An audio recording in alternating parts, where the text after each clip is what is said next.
Hey, Kyle's Wonderful here again with another wrestling review.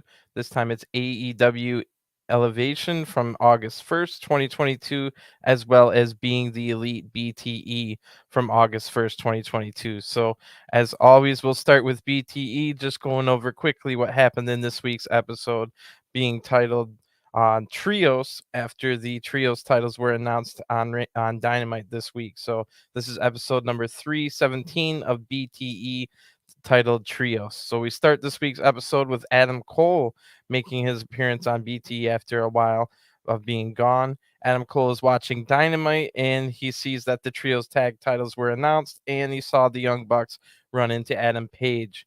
They're about to have a serious conversation, but then the Dark Order interrupted. So Cole thinks about what he saw here, and then the BTE opening and video and song plays. So we don't know exactly what Adam Cole was thinking while watching that. After the opening video, we now see Brandon Cutler's point of view through his camera as he finds the Young Bucks in their locker room before Dynamite started. Matt Jackson has a stinger in his shoulder from the tag team title match that they lost in the triple threat a couple weeks ago. And Nick Jackson also spent last week in Hawaii for his birthday. So the Young Bucks took last week off. They're back 1 week later. Cutler tells them that he got management to get them a Cutler Cam segment during Dynamite, and the Young Bucks say, no, we don't want to do that. We're jobbers now. Why would we want to be on TV? So Christopher Daniels, the Fallen Angel, is also there. He says, yeah, I lost last week. We're all jobbers here. And Brandon Cutler says, yeah, I lost to 0-50 Baron Black. Uh, so big group of jobbers here, apparently. Now we saw that the Young Bucks, now we know why the Young Bucks were on Dynamite and why they told Cutler to quickly cut the camera before running into Adam Page. So then we get Hot Boy Summer music video about Pretty Peter Avalon. This was pretty funny. Cesar Bononi takes Peter away from his wife, Leva Bates, and they can go dance with Ryan Nemeth. Pretty good song, pretty funny. I mean, not good. It's like bad, but good as in like it's so bad it's funny. So this was pretty good. Now Matt Hardy walks into the Young Bucks locker room, but he only finds Brandon Cutler, who's alone. Brandon Cutler is scared, but Matt tells him he's not here to fight. And then Jose, the assistant, walks in behind Matt Hardy, of all people. So Jose says that he's been looking for Matt Hardy, and after because Matt's been interacting with Private Party and the Butcher and the Blade. So Jose wants his cut of the money that Matt's been giving out. Matt gives him $20, and Jose says Matt talked about him in the stream, and he wants to beat up Matt too. So just like the others did. Matt then realizes, well, he agrees to it, but then realizes that he never did anything wrong to Jose, the assistant. So Matt Hardy says, I feel at peace now. I've accepted and embraced who I am. I'm just not a good guy. I'm at peace with you, Jose, so let's shake and start anew. Then Matt shakes his hand while kicking Jose right in the yam bag between the legs. So Matt Hardy now says, but Jose, you also need to pay your penance because you're not really a good guy. We're even. You can keep the $20. And then Matt Hardy leaves. So Matt Hardy kind of saying that he's paid his penance, but he's realized that he's not a good person. So going forward, he might be a heel. We're not quite sure what that meant. So anyway, then we see a highlight from Ryan Nemeth's entrance on Dark, and Ryan goes to fake shake hands or slap high fives with a fan, but it was a fake out. And then we get a close up of the fan flipping off both middle fingers to Ryan Nemeth. That was pretty funny. Right after that, and the same thing, right after Ryan takes his jacket off and hits Peter Avalon right in the face on accident, who was accompanying to the ring. Then we see a little bit of that Dark match where Ryan lost to Alex Reynolds because Ryan danced around just like his brother Dolph Ziggler too much, and that cost him the match. So now we see Ryan Nemeth is at a red carpet premiere of They Them, and it looks like Ryan is dating one of the actresses in the movie. They have fun, but eventually it turns into an argument, and we go to the next segment. So back at the arena before Dynamite, we see that Hangman was indeed drunk when he ran into the Young Bucks later on Dynamite, because we see Hangman taking shots here with the Dark Order. They take away Hangman's phone because Hangman looks upset And this might actually, I'm not quite sure when in time this takes place. It might be after Hangman ran into the Young Bucks. So they all have fun except for Hangman, and it's his birthday. Evil Uno finds Wheeler Yuta randomly and punches him right in the face, but Yuta locks a sleeper hold on Evil Uno, knocking him out. The rest of Dark Order just celebrate this with Yuta, and it looks like Yuta's been drinking with them as well. So the Dark Order have fun, and Hangman's now drinking water, and we hear that Rampage is starting. So this is definitely sometime after Hangman ran into the Bucks on Dynamite. Evil Uno then brings up the Trios tournament, and they kind of like not really take it serious, but Hangman interrupts, saying, "You guys are for the best team ever. It doesn't matter who you face. You will walk into this tournament and walk out as Trios champions, all four of you." So then Evil Uno throws up and Hangman laughs. So that's the end of Dynamite. I mean, that's the end of being the Elite. And the Trios tournament is going to be really interesting to see who enters who as a team. I'm still thinking Kenny Omega might return on Dynamite during the Undisputed Elite return segment. I think that's going to be a code word for Kenny Omega returns.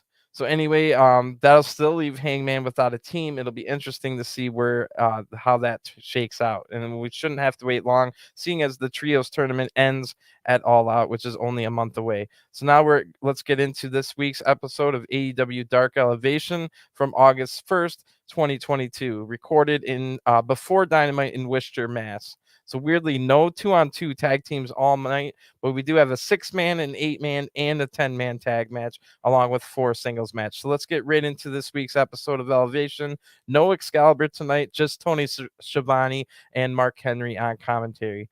The first match of the night is going to have the lights go out immediately when you turn on Dark Elevation. I think it's a play on the whole Dark thing, but the lights go out and Julia Hart is now standing on the stage. Julia Hart comes into this match with a record of 18-13 and a singles record of I didn't write it down. Sorry. Oh no, the singles record is 18-11 because Julia's only ever had 2 tag matches in her entire career. So Julia now has won her last 6 matches and is undefeated in over 3 months ever since joining the House of Black, but all basically on Elevation against unsigned talent. Julia's opponent in the ring already, another unsigned talent. It's LMK, standing for Little Mean Kathleen. So LMK has had 2 matches in AEW before, also all on Elevation, losing both matches to Ty Conti and then a trios match against Diamante, Emmy Soccer, and Nyla Rose. Julia's only been having short matches lately, so let's see if LMK can get some offense in so Julia can work on her selling and start to improve instead of just having the same 2-minute match over and over. So the bell rings to start this match, and the crowd chants for LMK, who is from Massachusetts, where this is recorded. LMK then slaps Julia right in the face, and Julia takes down LMK with multiple punches. The referee forces Julia to break, and LMK then rolls up Julia for a 1 count. LMK then hits a few punches, and Julia escapes a waistlock here. Julia then gets a cravat applied, hits nasty knee strikes to the face as the crowd's now chanting LMK, LMK. So LMK then hits a few more punches, but Julia hits a handspring lariat and a running back elbow that has LMK in trouble already. Julia now hits a couple strikes from behind, pulls the hair, and puts on her submission hold that looks like Pac's brutalizer. It forces LMK to tap out. The winner of this match by submission, Julia Hart, and not even one single bump taken from Julia. How the heck is she ever going to improve with matches like this? She must be absolutely terrible right now if AEW doesn't even let her do more than that. I guess they just want Julia to get more comfortable in the ring before trying to get anything else. I don't know, but Julia is only 20 years old, so there's plenty of time to improve, but still, she should be taking at least 1 bump in her matches. Come on.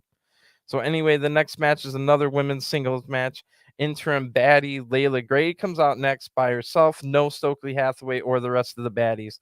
So Leila comes into this match with an AEW record of 0-16. And if you're wondering why Jade Cargill and Kiera Hogan don't want Leila Grey to be a baddie, that's exactly why. She has a 0-16 record. So this is going to be a big match for Leila to at least say she's won a match in AEW. And Leila's been getting a lot of matches in OVW over the last 4 months, and looks that she's going to try and improve.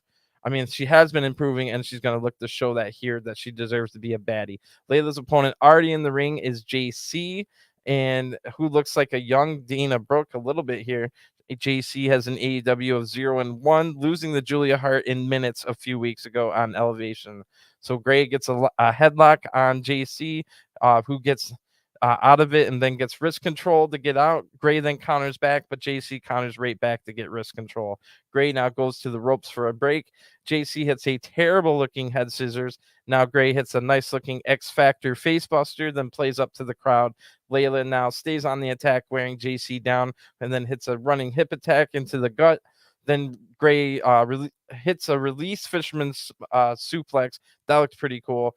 Then his running senton has JC in trouble now. Leila Grey then hits a facebuster right onto her knee for the 1-2-3. The winner of this match by pinfall, Leila Grey, picking up her first ever AEW win in her 17th try. So that was very low level competition if JC lost to Julian minutes, but it will at least give Leila some ammunition to say she at least won a match and wants to be in the baddies. So we've got 10-man tag team action next, as the entire Andrade family office will be in action. Well, minus Jorah Joel, who will accompany them at least. So Angelico comes out first, and we get to hear a little bit of his new music, and then Private Party come out, followed by the Butcher and the Blade. So they are making their 10-man tag debut here. No Andrade, no Jose the Assistant, no Roosh. It's just the Andrade family office people here without any leadership, but still together as a team and as a unit. They're going to take up, or their opponents will be first Joey Ace, who was 0-1, losing in a tag match to the Acclaimed in January on Elevation. Then the tag team of Waves and Curls, which is Jaylen, Brandyn, and Traevon Jordan, who are 0-4 as a tag team in AEW. They currently hold the TRP and NEW tag team titles. The Brick City Boyz will round out this 5-man team, which is JCruz and Victor Chase. They are 0-2 as a tag team in AEW and are the current Dog DAWG tag team champions for over 400 days. So the Andrade family office jumps the other 5 men before the bell even rings here. And Angelico starts in the ring, but then tags in to Isiah Kassidy, who hits a double team with Quen on Jaylen Brandyn, who's in trouble already. But a different guy just runs in without tagging. It's JCruz. The Butcher takes him out. Then Victor Chase gets taken out with a double team by the Butcher and the Blade. They also double team Joey Ace. So then they tag in Angelico, who ties up Joey Ace and forcing Joey Ace to tap out. The winners of this match by submission, Andrade family office. And I'm not even quite sure that people were even tagging in. I don't think anybody was even legal. I don't think the guy that tapped out was legal. That match was a super big mess and super short. So I guess it was just to remind us that these 6 men are still together and they're kind of leaderless without Andrade really caring about them and not even sending Jose the Assistant out to watch over them. I guess that's all it was, because the actual match was ridiculously short and it barely had any rules.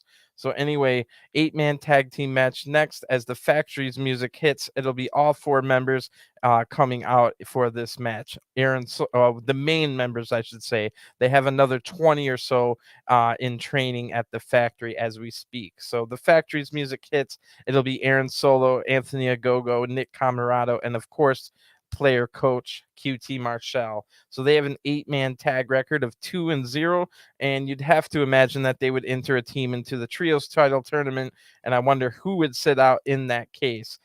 They have the exact same problem as their bitter rivals Dark Order, where they have 4 people for only a 3-man tournament. They'll have to think of something. But if it was me, I would 100% include Anthony Ogogo on that trios team. Anthony Ogogo has been on fire lately. Their opponents already in the ring is BRG, who stands for Brett Ryan Gosling, making his AEW debut here. TUG Cooper, aka Tug Cooper, also making his AEW debut, and they'll team with the tag team The Shot Crew, which is Bobby Orlando and Bryce Donovan. We just saw Bryce Donovan a few weeks ago on Dark losing the Wheeler Yuta. Bryce is 0-3 in AEW, and this is Bobby Orlando's official AEW debut. However, he does have a recorded match yet to air on TV from the last Dark taping. So QT will start this match out, but then just tags in without any action to Aaron Solo. BRG will start the match for his team as the crowd's chanting for BRG, who's also from the New England area, just like the woman from earlier who was that little mean Kathleen with the LMK chants. Now we get the BRG chants from the crowd who know their New England independent wrestlers well. BRG then hits a so where was I? Solo takes control right away and tags in Nick Comoroto, but BRG is able to hit a throat thrust and able to tag out right on Nick Comoroto. TUG Cooper now has to come in to an angry Nick Comoroto, who takes control immediately and then tags in Anthony Ogogo. Ogogo tosses Cooper over to his corner, allowing Bobby Orlando to tag in, and Ogogo takes him down hard. Now Ogogo attacks the other 3 men on the apron, and Bryce Donovan tries to jump off the top rope, but Anthony Ogogo knocks him out with a big punch to the jaw from the former Olympian boxer. QT now tags in now that Bobby Orlando has been destroyed by the other 3 men all in a row here, including a huge slam from Ogogo, and QT hits the diamond cutter to the already incapacitated man here. QT hitting the diamond cutter for the 1-2-3. So your winners of this match by pinfall, the Factory. So this is not a good episode of Elevation so far. Last week was epic compared to this stuff. Let's see if it gets any better. Maybe it will be, because both men will be getting an entrance in this match. It'll be Serpentico versus Cole Carter. So Serpentico comes out first, accompanied by the returning Luther, who has been out of action for a few months. I think Luther picked up an injury. Serpentico comes into this match with a nasty, terrible 13-84 record. Coming out next with his Static X ripoff music, when I guarantee Cole Carter doesn't even know who Static X is. Cole Carter, formerly known as Troy Two Dimes Donovan on NXT.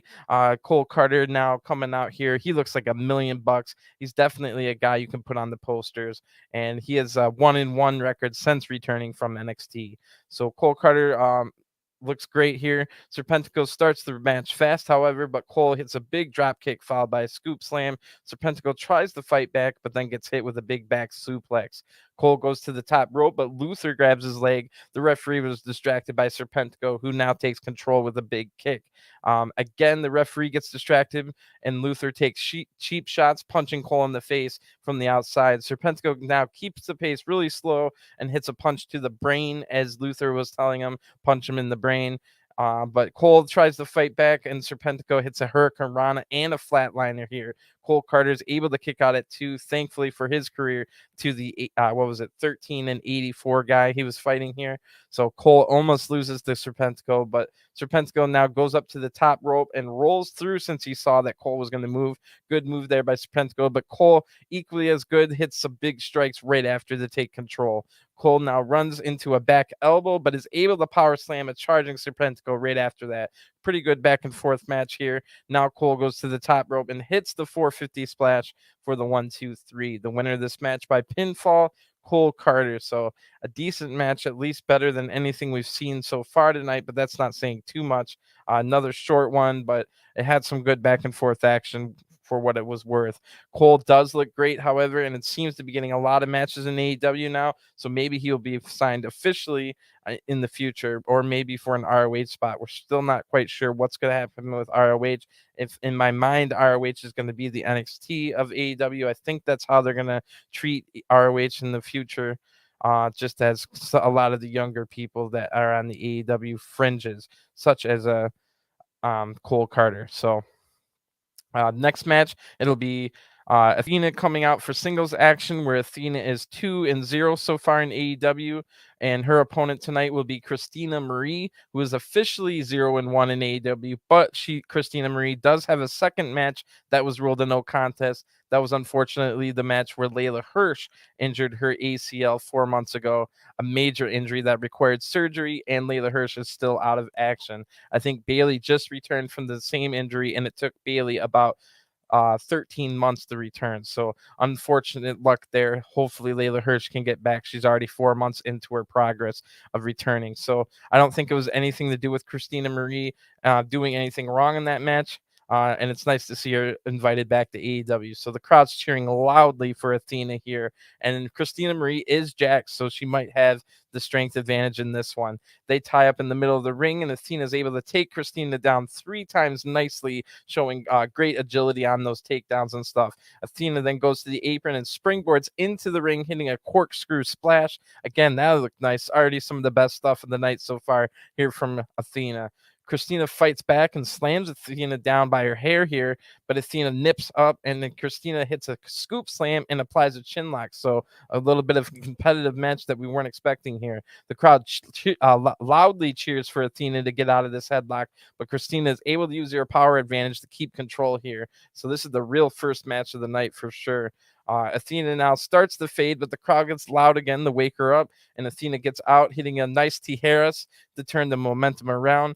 Then Athena hits a knee strike to the gut, and then a nice suplex, nipping up again after that. Athena's really feeling it now, hitting an absolutely nasty discus forearm. Athena picks her up and then slams Christina's face hard into her knees, and that last 2 moves probably would have finished off Christina Marie right there, but Athena wants to make sure it's over by going up to the top rope and hitting the O face, which is the top rope twisting stunner for the 1-2-3. The winner of this match by pinfall, the fallen goddess Athena. So this was a great match, having watched all those other ones tonight. They might want to consider having Athena be the one that actually beat Jade Cargill for the TNT title, but there is a chance that Jade Cargill will stay undefeated for at least another year and capture both titles before end up losing to whoever she does. And if it's not Athena, there's one other person that's very, very, very popular on the roster right now, and that is Willow Nightingale. That could be someone you want to build up to beat Jade eventually.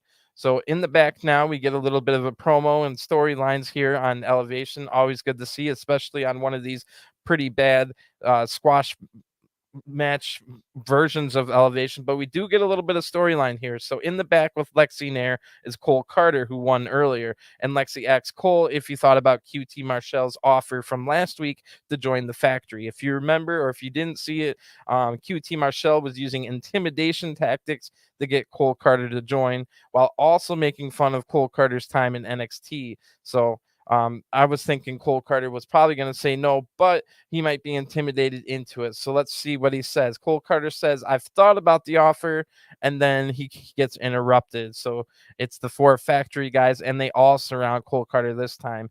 Last time they were all 4 just in his face. This time they're literally surrounding him, and QT says, wow, 2 wins in a row. That's called that's called a winning streak.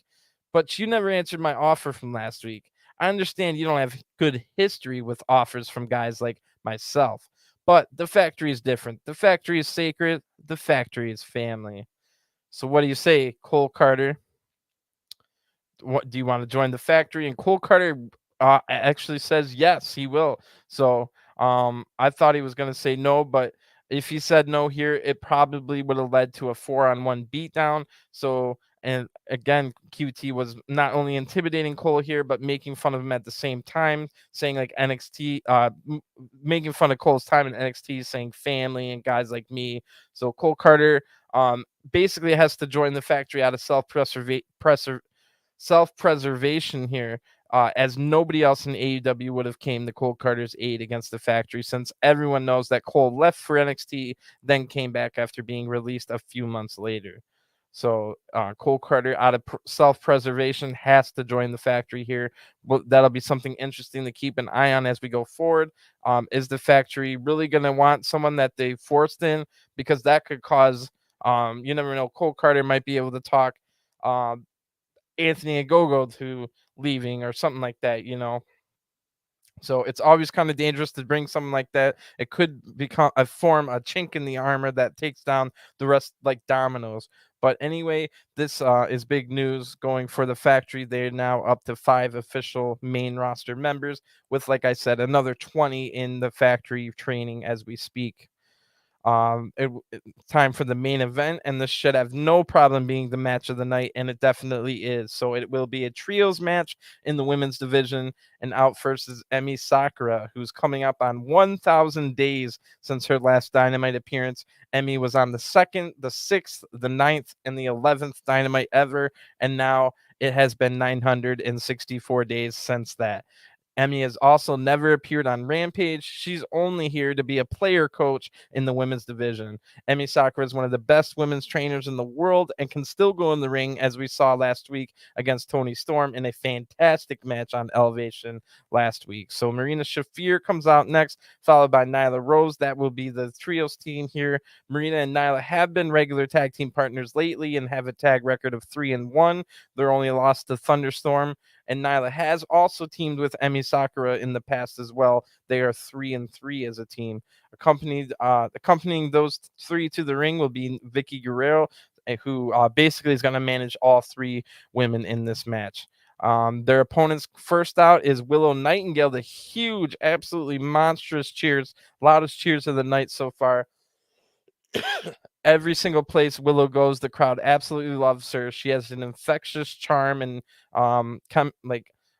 just people. Willow has the ability to really make everyone feel good, and just her smile lights up the room. I even feel it, and I'm a bitter guy who really doesn't like babyface wrestlers. I prefer the heels, but I get what Willow has. I get why the crowd's reacting the way they do to Willow, despite Willow really not winning much matches or being in many matches in AEW. She has just such an infectious charm to her, and she might be one of the biggest baby faces in the world coming up in the next couple of years.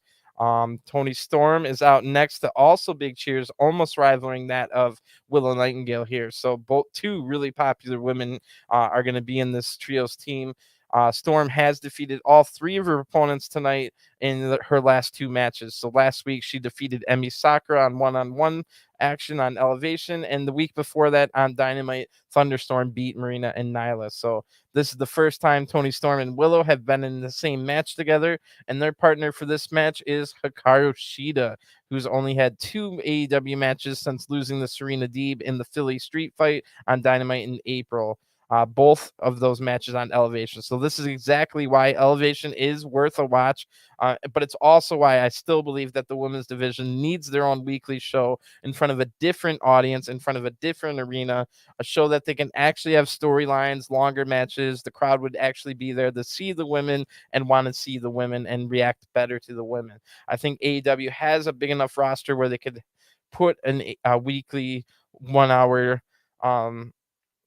show. It doesn't necessarily have to be live, but that would preferably be live 2 hour show every single week in a smaller arena until they get bigger and bigger and bigger, and just kind of have the women on their own show with their own storylines and stuff. In the meantime, I guess at the very least, we get to watch them here on Elevation every week for the time being.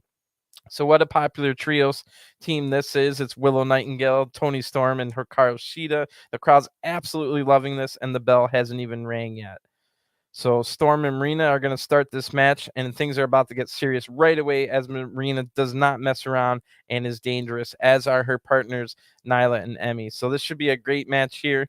Storm and Marina lock up right away as Marina is able to throw Storm down.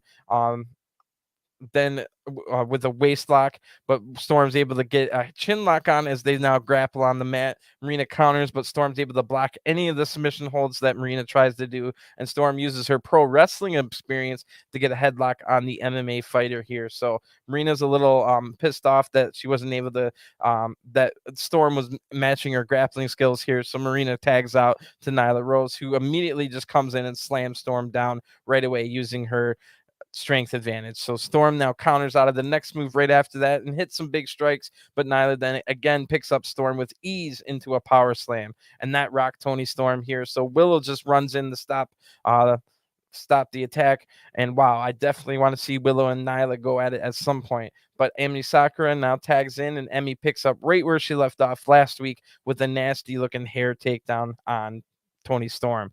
Then Emmy applies the Paradise Lock and tying Storm into a ball while sipping tea on her back, imaginary tea here. So then Emmy tags in Marina, who now that Storm has been worn down a lot more than the first meeting they had earlier in the match. Marina's easy to ably control Storm here.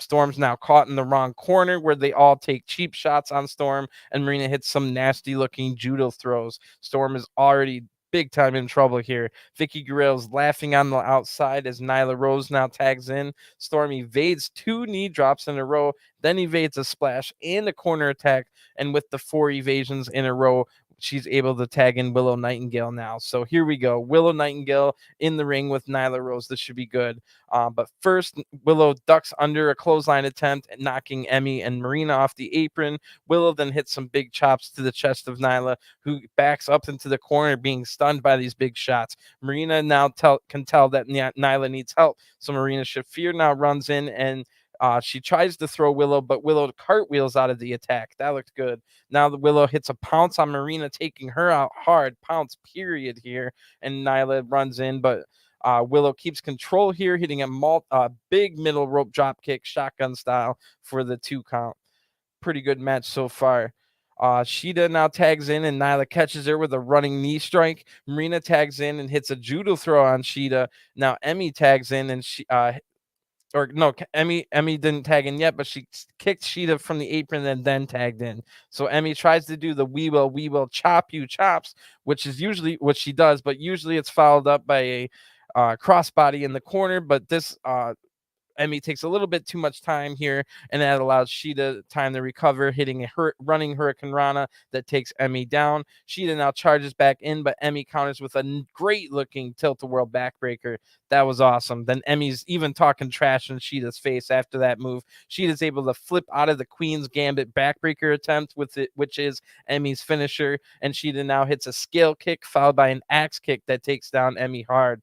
Nyla and Marina can tell that it was going bad, so they run in, but Storm and Willow make the save on Shida, who was about to get double team suplex. Now they hit a triple team suplex on both Nyla and Marina at the same time. That was awesome. I don't even know how many times I've ever seen that before. So now they put Nyla and Marina into the corner sitting, and Shida snap suplexes Emmy right on the both of them, followed by a running hip attack from Storm on all 3. I think Marina got the worst of that, to be honest. Now Shida hits a Falcon Arrow on Emmy for the 1, 2, 3. So the winners of this match by pinfall: Hikaru Shida, Willow Nightingale, and Tony Storm. Good match here. Definitely makes me want to watch these women in singles match, and especially a Nyla Rose Willow match. So that's exactly what this match is for. I'm assuming the reason that we're getting matches like this is eventually we're going to get singles matches. And it also makes me think AEW needs some kind of G1 type group stage tournament so we can get a lot more meaningful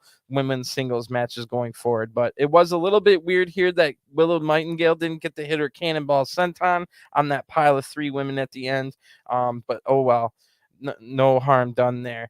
It looked like everybody was having a good time, and hopefully Dark Tomorrow is going to be better than this elevation. But it doesn't look like nobody's announced anyway that there's any additional matches like they've been doing with the Pac matches, where Pac defends the All Atlantic title against in random bars in Europe and stuff like that. And we also got that Mio Yamashita versus Tony Storm, or the Thunder Rosa match from Tokyo Joshi Pro. So hopefully we get some kind of match tacked on to Dark tomorrow. If not, then Dark's probably just going to be its normal kind of squash matchy type stuff. But when they add, like last week, we had that normal squash matchy type stuff, but we also had a debut, we had a faction form, and we had a All Atlantic title match from a seedy, smoky looking bar in Europe tacked onto it. So hopefully we can get something tacked on this tomorrow's Dark. This was not really an episode of Elevation I would recommend. Only matches worth a watch are the Athena match and the main event. So kind of a disappointing episode of Dark this week after last week's was really good. Like nothing compared to the Tony Storm, Emmy Soccer singles match from last week. So I'm going to get going. I'll be back again tomorrow with AEW Dark, and I'll also review Hey AEW, where this week RJ City's guest is William Regal. That looks amazing. I watched the first 30 seconds and I was like, holy crap, this is going to be so good. So I'll be reviewing those tomorrow. And if you want to stay up, if you're interested in New Japan, I'll be back on in about 4 hours with live coverage of New Japan G1 Night 10.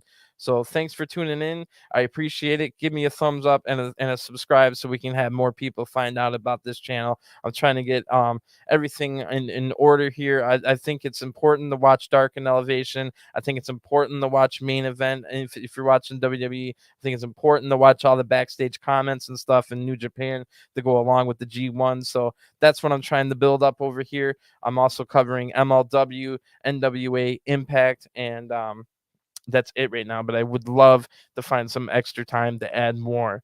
So thanks for tuning in, and I'll talk to you guys next time. Peace.